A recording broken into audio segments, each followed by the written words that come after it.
digital app that allows people to search verified properties for sale in both Ghana and Nigeria.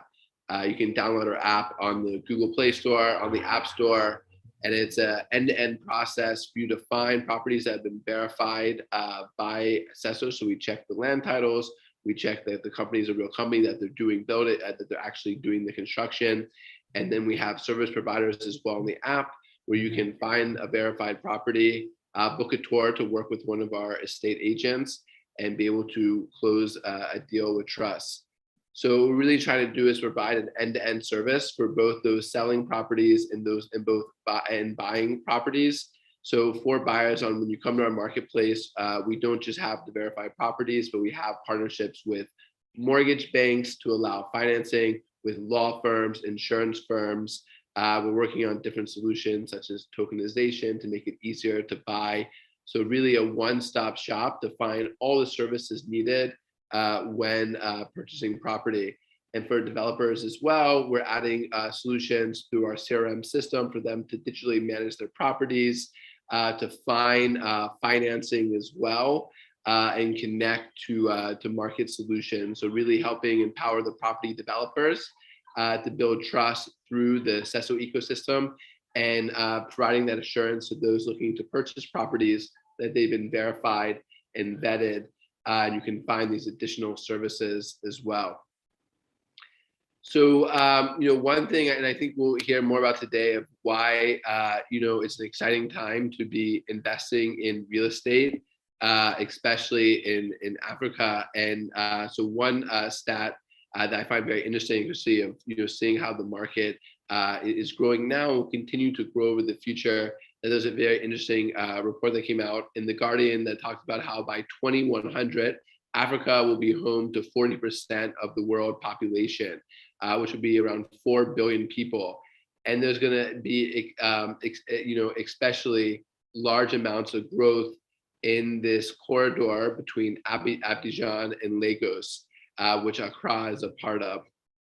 And part of that is due, to growing immigration, growing population statistics, but also the construction and development going on along the stretch. This is where the UN has been building their UN highway, connecting all of these major cities along the West African coastline. So very exciting, and seeing the statistics. So even to dig a bit deeper into the statistics and looking at how this will affect the real estate market, when you look at the population graph of Nigeria, and we'll take a look at Ghana with over 200 million people, you see the average age being under 20, with a very large base. And when we look at an average age of people buying properties, say between 35 and 85, and also compare that to those who say can get a mortgage in 35, say between 35 and 59, really see large scale growth with each year, which really indicates as well on the property side that there will need to be a growing development of real estate to keep up with this growth. And beyond the growth in the population as well, we see urbanization rates also increasing, with people moving into the cities. And as a stat that people often talk about as well is that there's a housing deficiency of over 20 million units in Lagos alone. And if we look at the statistics for Ghana, we see very similar aspects, with a large base of the pyramid. With each year and with each generation, the growth in the population, and then hence the housing demand significantly increasing each year, along with the urbanization rate. So really presents a great opportunity for the real estate market, and how it will grow to meet the demands of the population growth in each of these markets.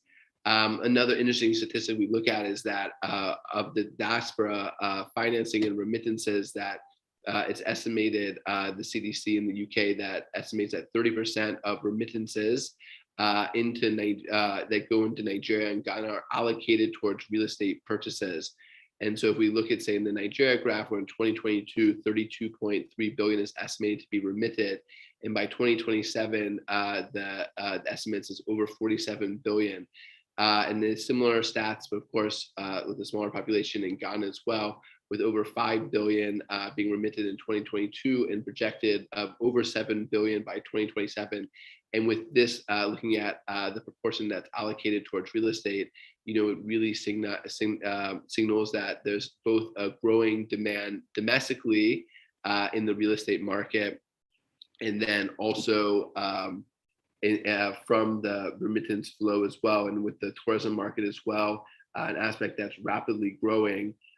These are forces that are really set up to see continuous growth in the real estate market.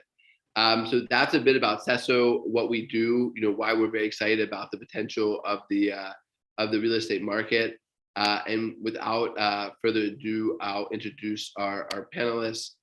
We have Eric Wood, founder of Africa Land Developers, and David Osei, founder and CEO of 12 Springs Investment in Montgomery Estate. So first, I'll pass the mic to Eric, and then David, we'll hear from you about if you tell us a bit about yourself and Africa Land Developers and what you've been building.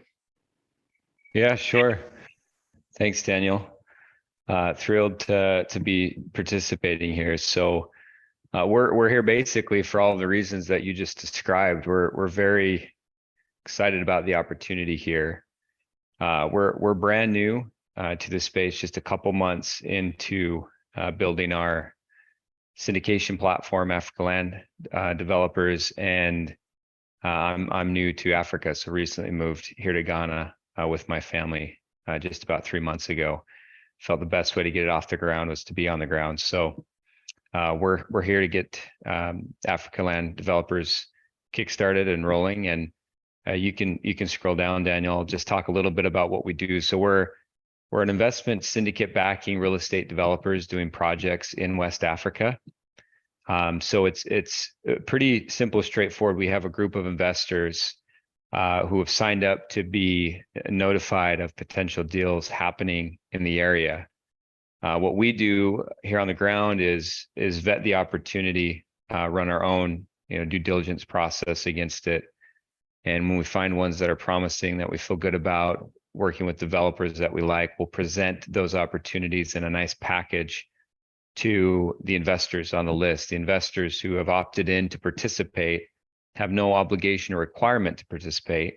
We present it, we know how much we need to raise, and then investors who are interested will opt in.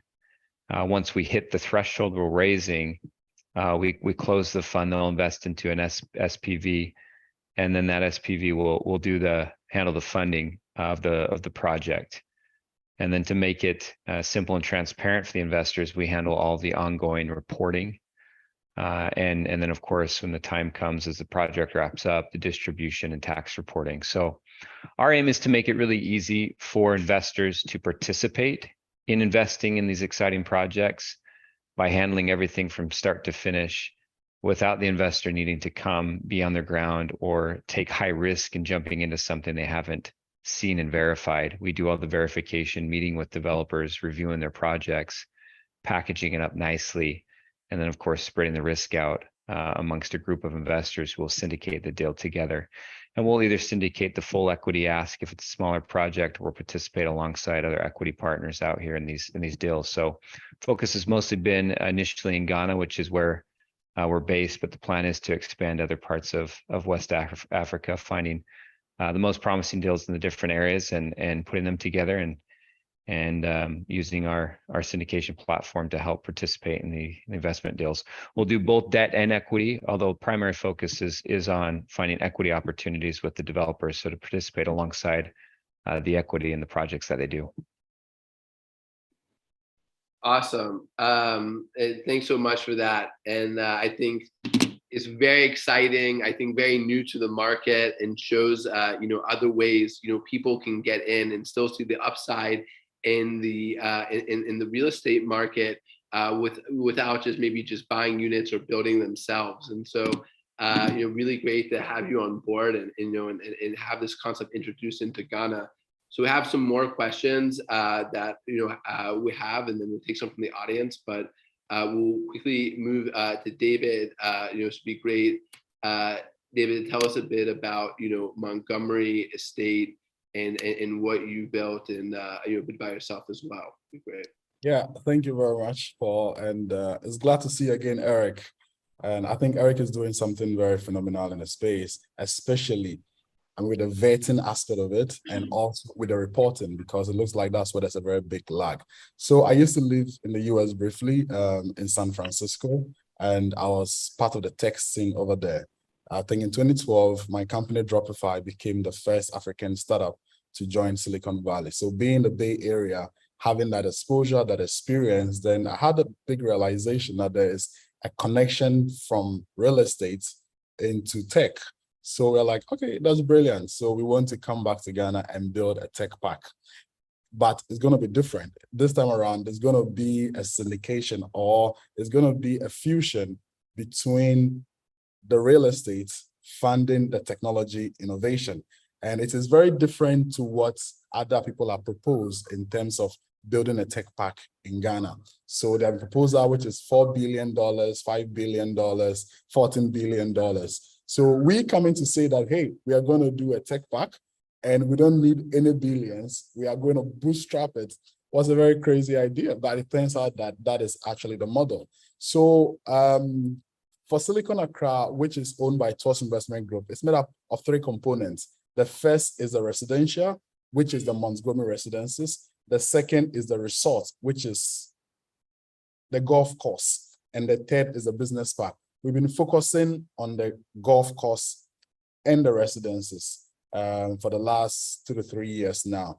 And it's been a very interesting model where we are like, you know what, instead of just building residences to sell, we are creating a lifestyle environment, which is a 60-acre development, which is going to have residences, which is like the living aspect, is going to have the recreation, which is the golf and the business park. Of course, we have a spa coming up, we have a gym, we have a sports center, we have a learning center. So that is the vision, that how do we create an all-in-all inclusive place for people to express themselves, either as an individual, being there as a homeowner or as a business. And it's been a lot of learning curve for us, being the first in the space doing this from the private sector.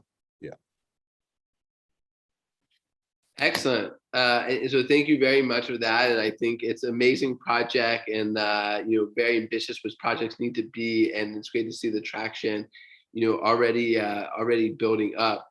So we'll just kick off, a few questions, to learn more about that. So I would start with David. Was asked that Montgomery is a novel development concept, with, as you said, mixing commercial, residential, and leisure.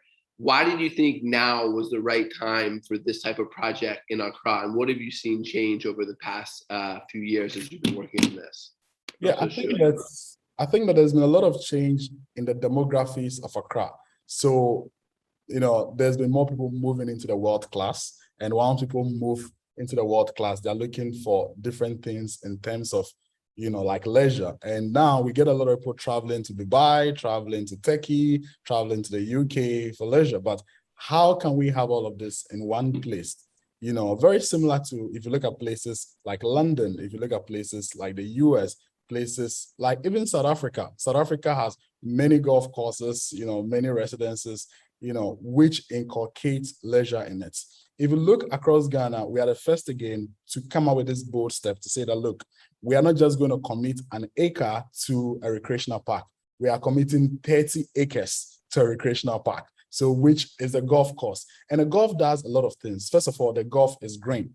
It's greenery, it's a park. If you look at Central Park in London, Central Park in New York, if you look at London, London has over 3,000 parks. 3,000 public parks. In Ghana here, we can boast of many parks over here, not even 3 to 4 parks, which are well built up, let alone saying that it is contained within a residential development. So we come on the table and we're like, you know what?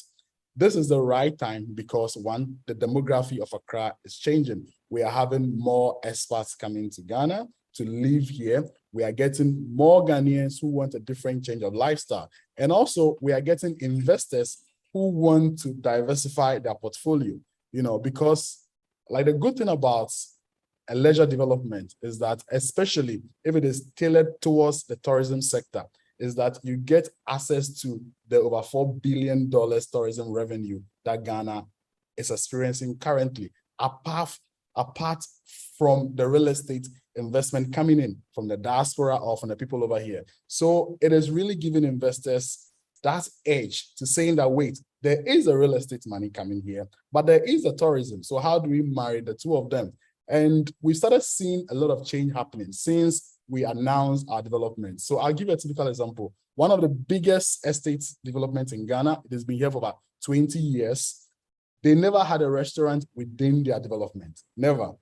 When we came on board and we have a restaurant, we have a golf course, we have hosted about 3,000 people since we soft opened in March. All of a sudden, the over 20-year company has a restaurant, within the development, which you would think that should have been there before. Now people are building water parks around their residences. People are also looking to build either a beach resort, so people are changing and saying that, look, the demography is changing. What investors are looking for is changing because you are looking for a rental income which is consistent across the months. It's not just in December where people come in and will just rent a place and go to Afrochella or something, but throughout the year, we are going to even have the domestic tourism, which is about $1.7 billion consistently coming to you one way or the other. So that is what we've seen changing, and we are just going with the trend, which we see that is a very long-term growth opportunity for us.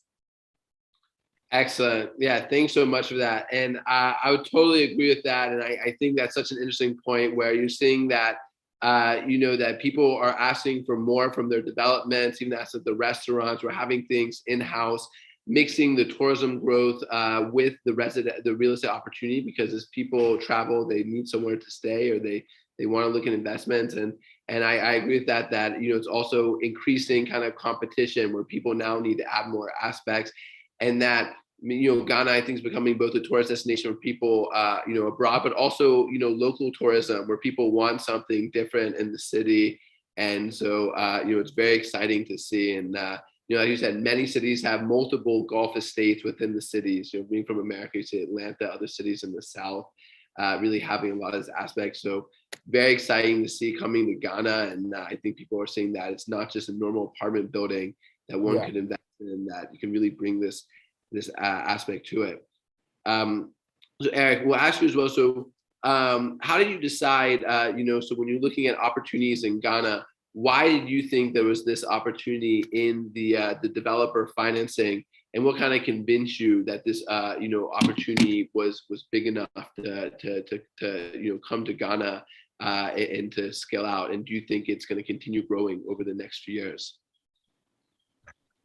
Yeah. I think we're just seeing the start of the growth. I mean, if you asked me a year ago, right, I think what helps me see the opportunity is being here and experiencing it. And for me, the start was actually a friend who was here who told me, a year ago, and you asked me, what's happening in Africa. I have what most people have in their mind, right? Emerging economies, a lot of risk involved, corruption, war, whatever stereotype sometimes goes with what's happening in a lot of African countries. But a friend got sent here on a job, and he basically told me, look, it's here. He was in Ghana, and he said, look, West Africa is nothing like what you might think. The opportunities here between economic development, entrepreneurs that are beginning businesses, like the economy is just on the brink of exploding. And my interest was piqued. And so I started to dig in, and specifically what pulled me into the real estate development side is that as happens with most opportunities, right, there's typically these gaps that you can jump into. And the gap I was seeing was economic activity leading to tourism, leading to demand for real estate, but a financial system that was not developed enough to support the funding needs of these developers. And so developers were having to fund everything through cash, right? There's not available financing systems in place to really support their growth. And so with demand there and a lack of financing, for me, that signaled opportunity. And so I dug into it more and found that, yeah, this is real. Like what's happening here is real. The demand is real. The real estate projects happening are these beautiful projects that are selling out before they're even built. Like it's there.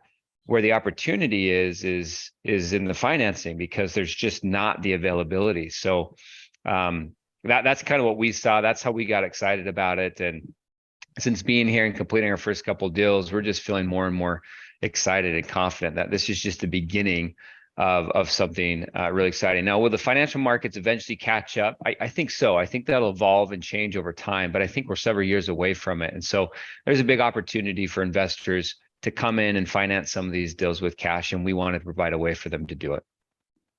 Awesome. Yeah, that's really great to see. And I think I feel the same way. It's shocking that, and I think, David is living that life and that experience, having to build your own financing for your development. Even the confidence is real that people buy off plan, full buildings off plan. So the demand is so great, but financing is not there. And I like how you're saying is that, it's an opportunity for people to jump into and fill that gap before, the corporates, really bring the financing in as well. And we see is like maybe the cost of building, for smaller projects, it's not as great, as maybe getting the land costs, in the West and that end. So things can get going at a faster pace. And the regulation hurdles too. I mean, building things here can just move a lot faster, right? There's not the same kind of issues you have to hop through. I lived in the Bay Area as well and worked on a project there. I mean, comparing these two, it's just totally different world. You can find some land, get it permitted, ready to build in such a short amount of time, and your capital requirements are so much lower, but you still have the same kind of, in a lot of ways, the same kind of demand, the same kind of buyers wanting to buy their real estate. So it just creates a really fun opportunity to operate in. Yeah, exactly. Couldn't agree more. Really fun. I think really exciting times. I think at the forefront. And so kind of that note of financing, David, coming back to you on that point. So, we're trying to build a big project, especially with multi phases, and seeing how, difficulty in accessing financing. How did you decide to break up the project, into phases to ensure success? And why did you, choose that route? And how have investors really, how's the feedback been from those you've taken the project to?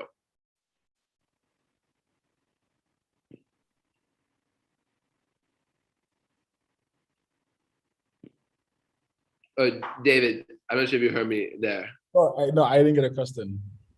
Oh yeah, so I was saying that on that question of financing and you being someone that's building a large project, how did you decide to break up the project into phases to make sure you could continue the progress? And how have you been able to how has the reception been from the investment side as well? Yeah, so I think the first thing is that land acquisition costs was the first thing we had to tackle, because you can't go to the investor. It depends, and go to the person and say, hey, this is my proposal, but I'm yet to buy the land. You have to show that your skin is in the game, like they say it. And getting land in Ghana, I know very soon that Eric is going to also get very acquainted to that. It's very, very different. Ghana has a peculiarity with land issue. So we had to go through different stages, legalities, meeting the chiefs, and making sure that we have met the different parties who own the land, because that is a critical component of it. So I think the first advice we got was that, look, before you go and have serious discussion with investors, before you go looking for money from retail investors, you have to secure the title to the land and secure everything necessary for the land. So we raised money from our private coffers with friends and family. We came together to raise that primary capital to make sure that we've secured a 60-acre land, get a title and everything. So it became a very easy conversation to go to the investor and say, hey, I plan to do this estate. It's not been done anywhere in Africa before by a private developer, but this is my skin in the game. This is the title and we own the land. So that is a strategy that we took, and it really resonated with a lot of investors because they felt like, yeah, we are really in our skin in the game. We put in our own money into the development. So that was the first thing that we had to do. And it might sound very basic, but it's very, very, very important, especially having the right title to the land and also working on the land. In fact, there was one investor who is familiar to Ghana and it was like, have you done the soil tests? I was confused. I'm like, what is soil test? Like, have you gone working on the land without getting, any encumbrances? And I really loved it. But it's quite a very important issue to do, especially if you are working in the up and coming neighborhoods. So if you're working in central Accra, like East Legon, Cantonments, Labone Airport, you might not really have that issue. But if you're working a little bit in the hinterland, a little bit outside the main Accra, not too far, like East Legon Hills, those areas, you have to do that. So yes, that's the first thing that we did. Then the second aspect that we did was to go with the residential. We needed to start from what investors understand to what they don't understand. So they understand residential investment. And even with the residential investment, where we focused on is the single family homes, not the apartments. Single family homes, they understand it. The risk is low. You build a model house, somebody sees a model house, they want to buy it, then they go from there. But before we did that, after securing the land, we had to do the infrastructure. So we also had to raise capital to do the infrastructure. So you come into the 60-acre development, the roads are laid out, the drains are done, the street light there, it gives the investor confidence. And this is also very important because there has been history where gated estates never did what they said they are going to do. Like they promised we do this road, we do that drain, and nothing was done. So we came back from that lesson that, look, you know what? We have to go the extra mile again to do the infrastructure. So we did all the infrastructure work, the drains, the road, the street light, the water lines, getting fiber laid out, all that road maps. We had to do that before we started even building. So that helped us to reach out to the residential investors. Now, after going to residential investors, then we came to the resorts because they said, you're going to build a golf course, but there's no golf course. And again, there was a precedent because there are estates that have said they are going to do golf courses that never did. So what makes you think you're going to do a golf course? So we had to go back again to the drawing board, pause work on the residential development, and build a 9-hole golf course, which is a phenomenal golf course, because we've hosted about 3,000 people there already. Like I said earlier, some coming to play golf. We've hosted about 3 golf tournaments already. These are actually small tournaments. So it was very, very important for us to give the investor that confidence. So that was the second thing that we did, which is building a golf course, which is now helping us to make sales even easier. The third component, which we are yet to do, is the business park.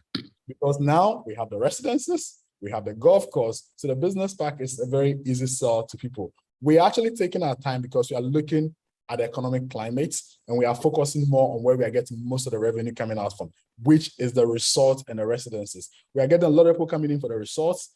And it's actually very interesting because we are the only resorts with that kind of a feel within Accra. If you want to get what you are getting, you have to travel 2-3 hours outside of Accra. So we are very common among the corporates. So among the banks, among the insurance companies, they are actually booking the place to host their own private events. So that is how we structured it. And most of our investors are actually the retail investors, which is kind of like very easy to deal with. You really understand it. It actually reduces your debt exposure. Yeah, so that is how we kind of structured it. Just to recap it, the land acquisition, the infrastructure costs, doing the residences, coming to do the resort, going back to the residences. And we did this through a very iterative process. I didn't get up and figure everything out. No, it was talking to clients, talking to potential investors, talking to, competitors. That is where we get some of this feedback. And it's been actually a very phenomenal journey. And like I said, we're the first golf course. We're the first and only golf estate in Ghana. We are looking for many, many more of it. Yeah. So anyway, hope I answered your question. No, that's great to hear. And I think it's very interesting. Exactly. It like, that the journey has to be a bit, both ways, like trying different things out to make sure that you're getting the demand from the buyers. They have to have the trust, as you're saying.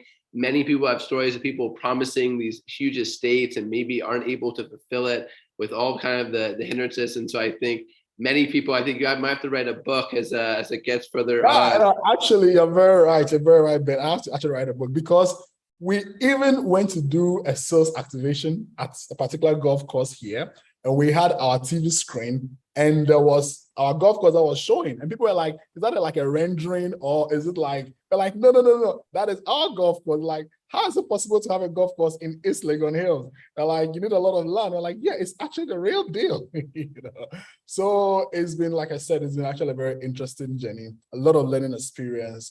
And maybe one day I'll write a book, promote it together. Yeah, excellent, excellent.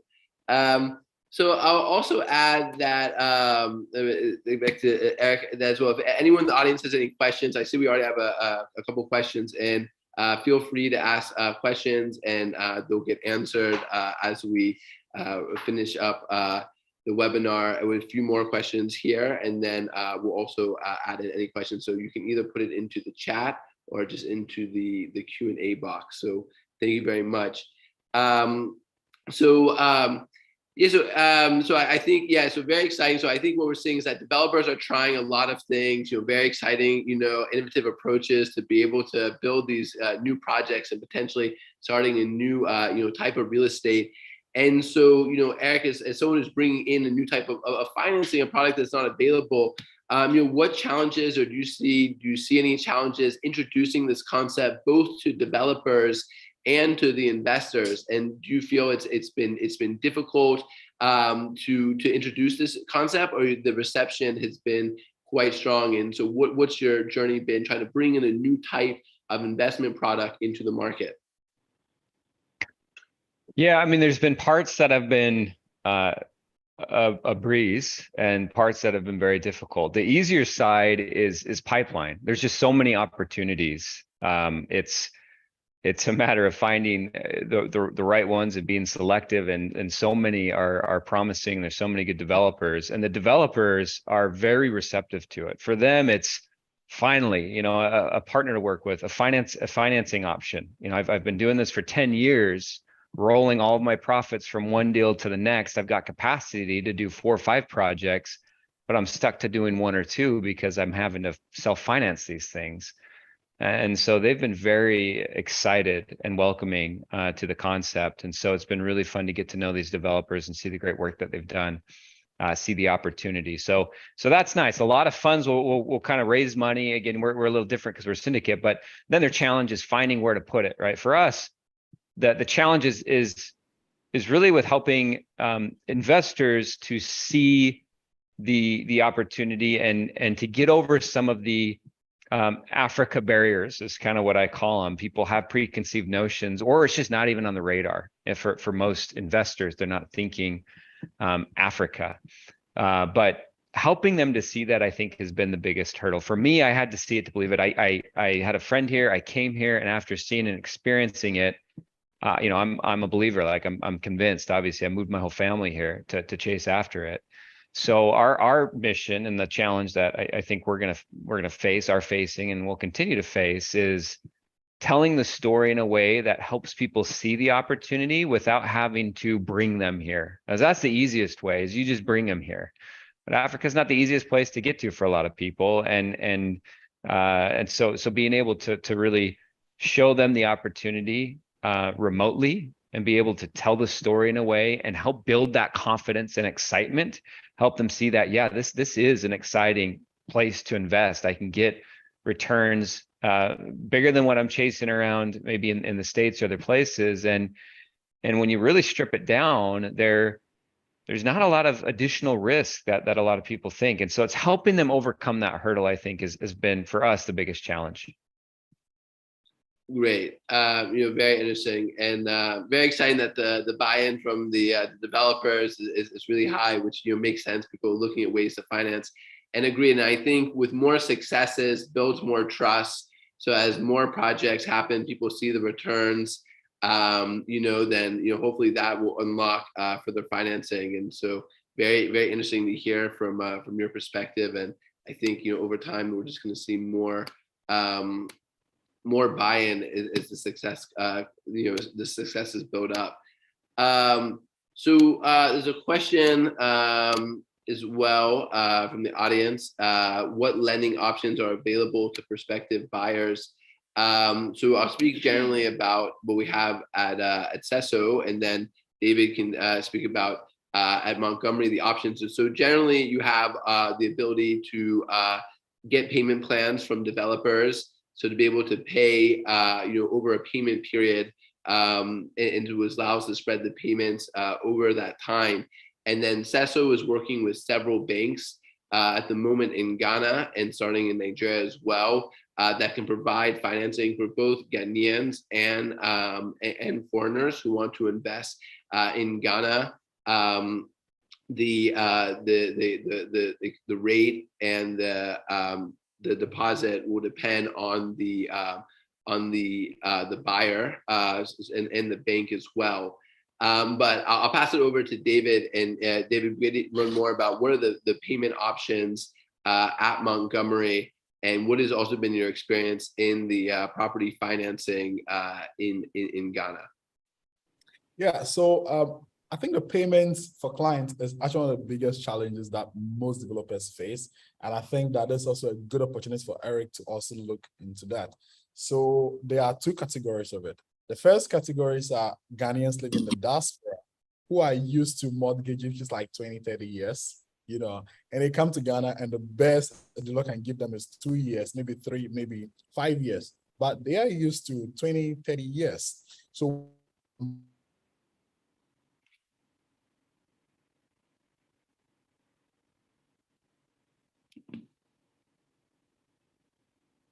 is that we say to you, okay, you can pay up to 50% and move in, especially if it is for investment purposes, so that the remaining can be paid through the rent that is coming in. So all you have to really pay is a 50%, because most of our buildings are tailored towards investment. We are getting companies who want to have a vacation home, a golf vacation home. We are getting individuals who want to have a retirement home coming to us. Some want to rent. Most of the companies want to rent. So what we're even doing now is that when you sign up and we start building your house for you, we start connecting you to potential companies who can rent your golf villa. So you can even start a negotiation before your building is completed. So that helps in terms of paying off the other 50%. If you also want to pay it off 100%, we give you 2 to 3 years maximum payment plan. But we've seen that getting a potential client to rent the building is a very big plus for people, especially those looking for it for investment purposes. So we are very flexible. 2 to 3 years is what we can do. And if anybody is interested, we can discuss and possibly go a little bit further, but we cannot go more than that because we might have to increase the price points for you. The other challenge which we have seen is that, yes, the client in the diaspora wants to buy the property. Now paying becomes an interesting challenge. Like, okay, how do we pay you? We can't transfer to Ghana at a particular limit. How do we pay? And that is where Wise becomes, this is free advice for TransferWise, becomes a very interesting alternative. So it is a very interesting opportunity. And we're currently speaking to a venture fund based out of South Africa who is interested in coming in so that when we have a buyer, they can give the buyer a 20-year or 10-year payment plan whilst they give us the money.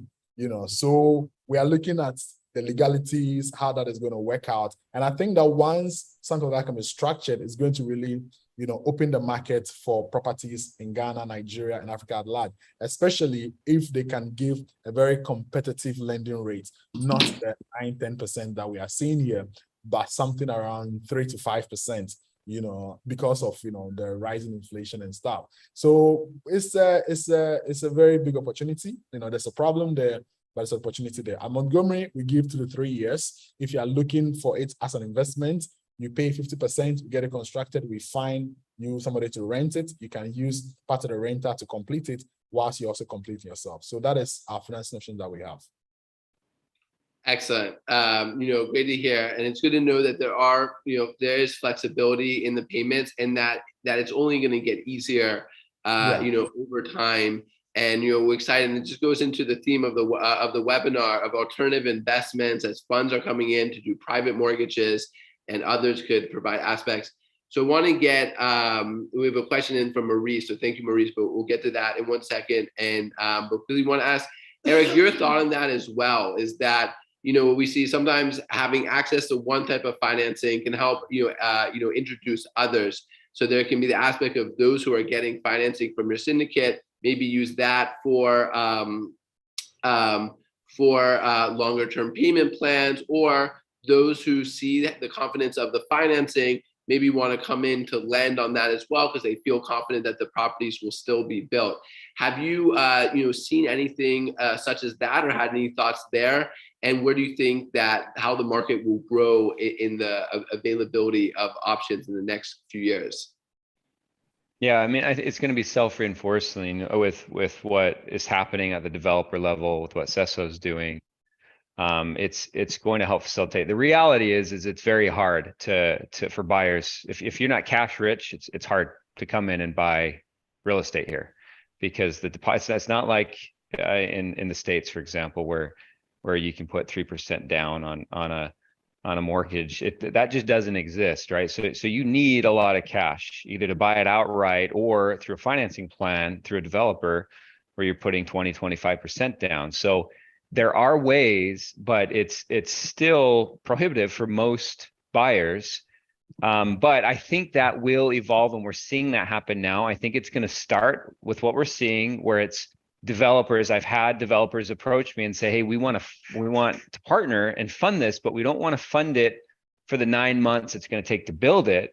We want to fund it for 5 years, so that way it allows us to sell off plan and get the 10-15% deposits, which is what they wanted to target, and then institute a 2-3 year plan like David was mentioning, or up to 5 years. We have those that want to offer 5 years. So developers are certainly pushing for it. They're filling that void right now, because they realize as they build these things, the demand's there, but often it's just a matter of being able to finance it over time. And so they're financing the project.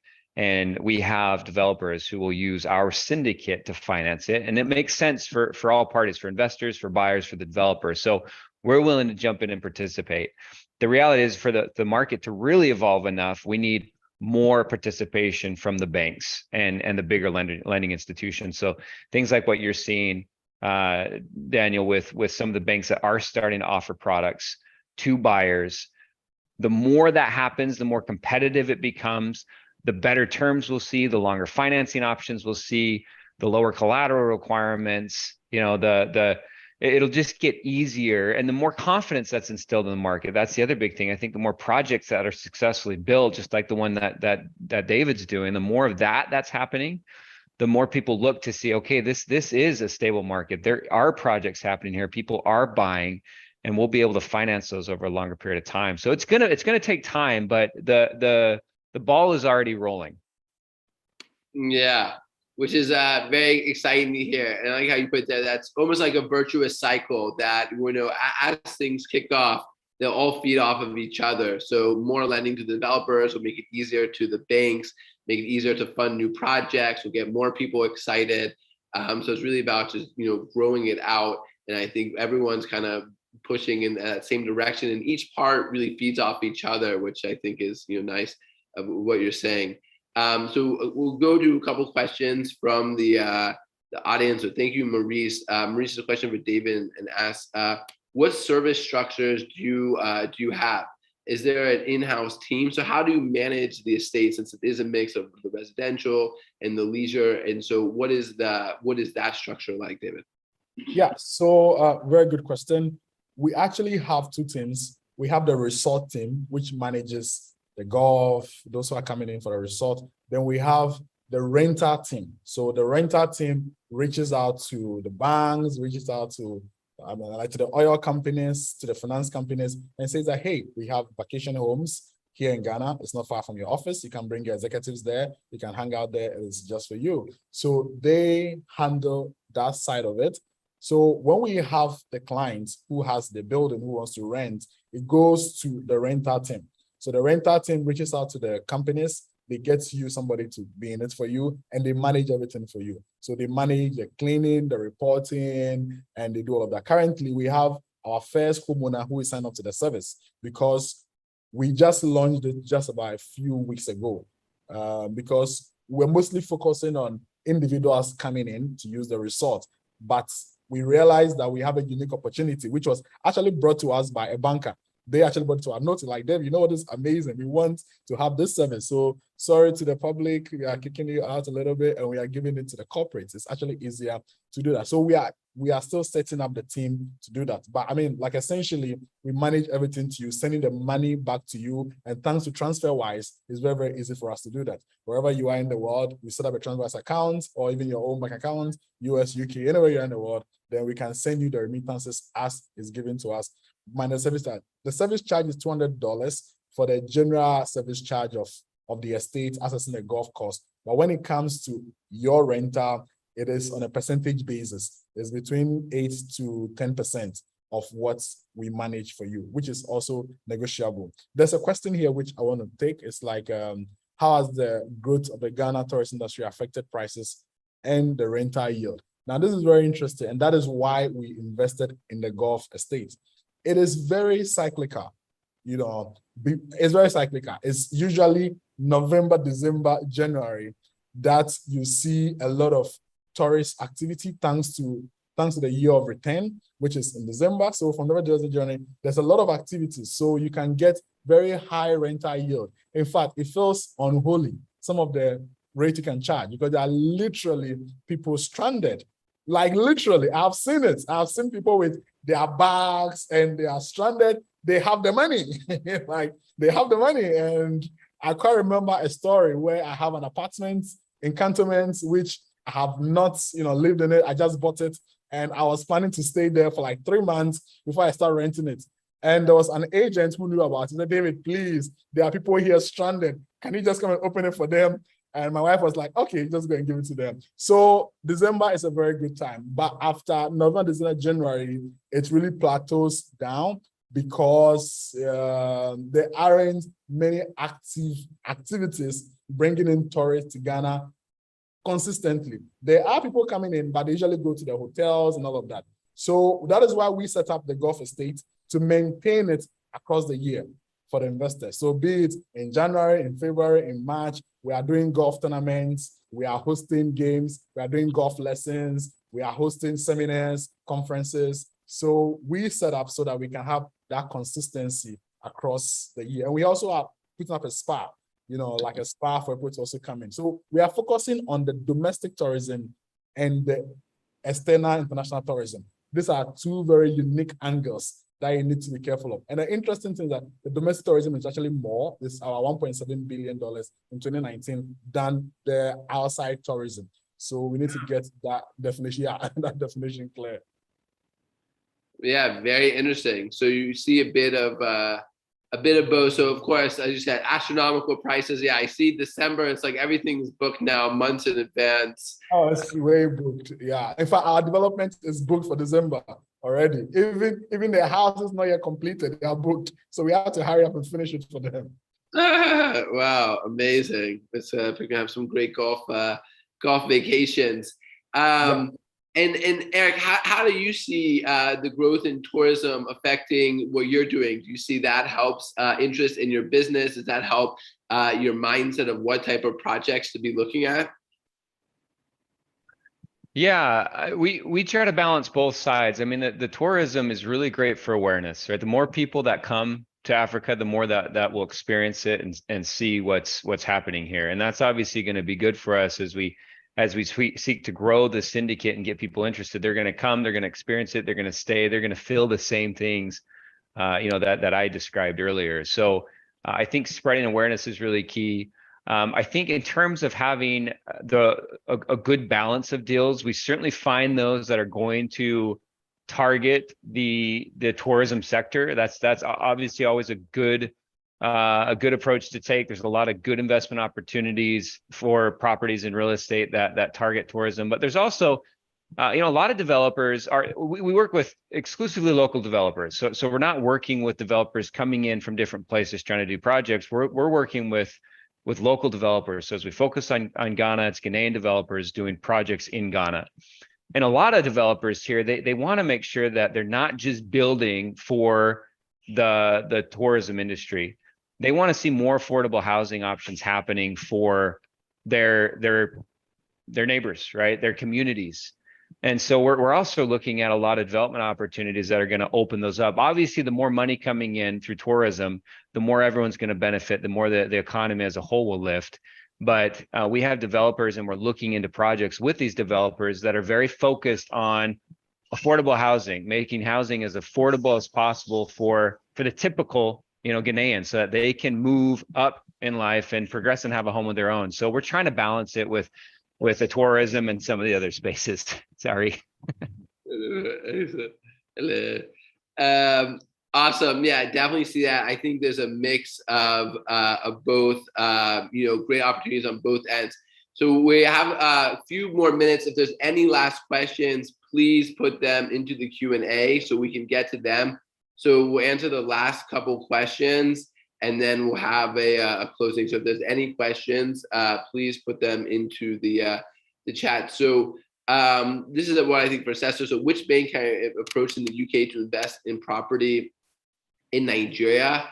We're still, so Sesso is working with several banks to introduce new products into the market. We have, lending is a bit, I think, easier right now in Ghana than in Nigeria, although we are working with a Pan-African bank that is specifically targeting UK residents. So it's a new product that we'll be launching. We're hoping by the end of the year, which will be with the FCA regulated insurance firm in the UK, which will allow you to borrow in the UK at single digit rates to buy back in Ghana and Nigeria. So thank you very much for the question, Florence. We will keep you actively updated. We'll be having an event later this month in London as well, which we'll be sharing with the whole audience, which will be providing more details of where we're at in the process.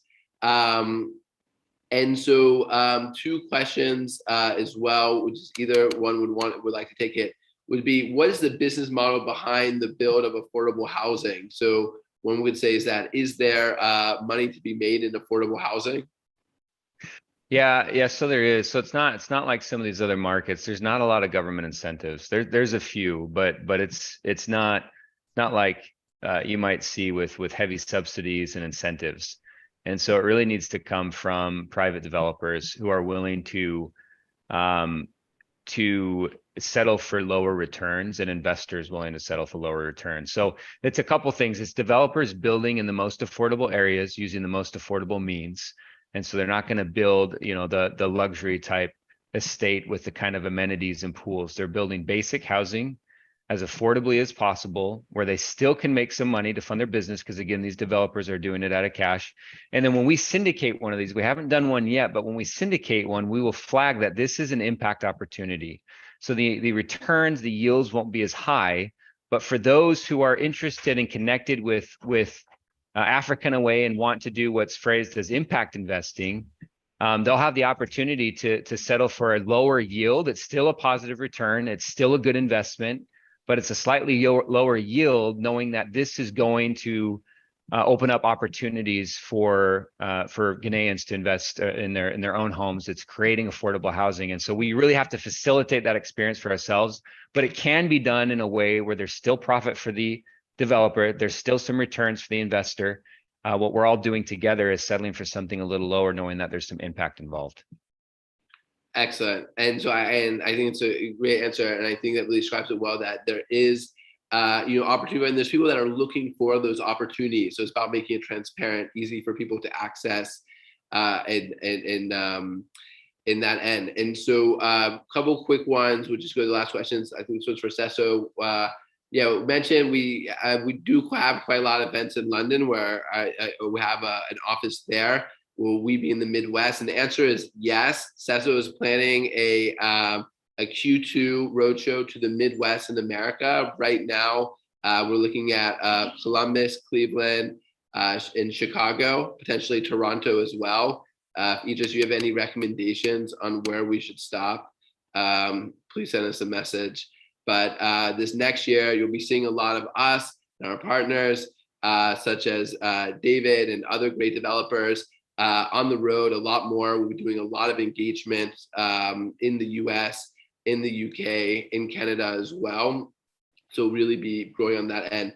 And so, David, I think this one will be a question for you. Thank you very much for the question. It said, what effect do you think the recession will have on the tourism and therefore the short-term rental yield? So with the CD, with the currency and the aspects there, have you seen any growth, demand changes in the rental market, in the demand for purchasing properties as well? And how do you think there'll be an effect, maybe both positives and negatives? Yeah, I mean, there's definitely going to be a hit on the real estate sector, especially if you don't have an ecosystem to cushion yourself. I'll come and explain that. The houses that are charging in cities are definitely getting a hit because some of the houses which are not in the major hubs, who don't charge in dollars, they get affected because the city has lost so much value, you know. But the good thing is that they've already built the house. They probably have paid it off. So those are just maybe profit or something coming on. But yes, there's going to be a hit. The problem is those who are charging in dollars. Now, when you are charging in dollars, it depends on who you are targeting, whether you are targeting multinational companies, whether you are targeting people in the diaspora who are coming in. For November, December, January, you are pretty much sorted because most of the inflow within that period is going to be with a foreign tourism. The domestic tourism is a little over there. It is actually from February all the way to October that is a domestic tourism that is kicking in. Even for the foreign tourism, they're going to come, but they'll more go towards the hotels, you know, and the resorts to us, you know. But if you are residences, you might see more of the companies who are earning in cities or who are paying their staff in cities not being able to afford very dollar denominated residences, or they will ask for a discount, you know. But generally, you need to look at investing in an asset that is part of an ecosystem. That is why I was saying that even for us, we had to pivot to target multinational companies, you know, be it oil and gas, those who are earning in dollars, who still don't see the whole shock when they are paying in dollars. Because if you are earning in dollars and your dollars are coming from overseas, you don't really get a shock of the economy. And that is the harsh reality that is happening now, you know. But if you are earning in cities, you are going to get a big shock. And the interesting thing about a period of recession generally is that there's generally, the need for more relaxation, you know, because the more stressed you are, there's a need for more relaxation. So I'll say that look towards investment around hospitality, which is geared towards multinational companies or geared towards the foreign tourism. But definitely there's going to be a recession. And if you want to maintain the value of your cities, so just a little digression over there. What we've actually seen during this time of recession is that a lot of investors who have cities in their accounts, they are seeing a lot of benefits in taking it to buy properties. Because if the city is sitting in the account, you are losing value of it. So I've had about 2 or 3 clients who actually called me when the dollar moved to 14 to 15 per city. And like, David, you know what? Can you give us a good rate? We have cities in our account, it's devaluing, we want to buy property. And it's a good opportunity. I'm like, okay, you know what? I'm going to give you this very amazing dollar city rate. You can't say no to me. They're like, fantastic, get all the money, you know. So we've started seeing that aspect of it, that they are also taking the cities that they have to be able to put it in a real estate, which is dollar denominated, so that in case they even want to sell it, they still get the dollars back. So there's a very interesting dynamics. I don't say I have all the answers, you know, but definitely you need to, you know, get ready for some shock in the industry. Definitely. Thanks for that feedback. And so I think that takes us really to the end of the webinar. So thank you so much for joining. Thank you to the guests and for all the questions. And generally, we'd like to finish our webinars with each of the guests, saying, end on a high note, which I think we've had many high notes and seeing the opportunities. But what makes you excited and optimistic for the future of real estate in, you would say, because we're in Ghana, but in Africa, so we generally Ghana, Nigeria. So what makes you optimistic? What's that one thing that makes you very excited about the future of the market? So who wants to kick it off? Yeah, what makes me excited? I mean, first of all, thanks for organizing this. It's my first CESO, webinar, and it's a very good turnout, about a few people there. I think that's good. What makes me excited about the market is that, especially for us, is that we are being a pace setter in the industry. We are changing the narrative, and it's good for everybody else, because now estate developers are being forced to give you more than just a house. You get a point? Like, you can ask for more. You can say, hey, look at Montgomery. They have a golf course. They are putting up, a spa. They are putting up this, and look at their price. It's even lower than your price. So we've seen there's that pressure coming on other developers to offer more than just a house, which is good in a general sense, because it's actually good to diversify that portfolio and to put your estate ready for the tourism industry. And I think that even if there's a recession, the recession works in two ways. If it's down somewhere, it is high somewhere. So if there's a recession in Ghana and it's making things cheap here, because our dollar and our cedi is falling, people outside might want to come here and buy up properties, or buy up estates, or come here for vacation. So it's a very interesting time that we are in. And I think that what my friend Eric is also doing is very, very vital to the space. I'll try and connect with him and see, and actually compare notes, which I made before. Try and do that again, compare notes. But I mean, generally, I think that's a very interesting time to safeguard your assets. If it is in cities, if it is in Naira, to safeguard it, not just in dollars, but in real estate, because that maintains its value even during recession, especially if you are not looking to selling it at any foreseeable time, in a short period, maybe in the next 2-3 years when the markets recover. So for me, that's what is interesting about this period. Awesome. Thanks so much for that, David. And Eric? Yeah, for me, it's the combination of the economic trends in developing nations. I mean, most developing nations across the world are really trending upward quite rapidly, but particularly in Africa, some of the fastest growing economies are here.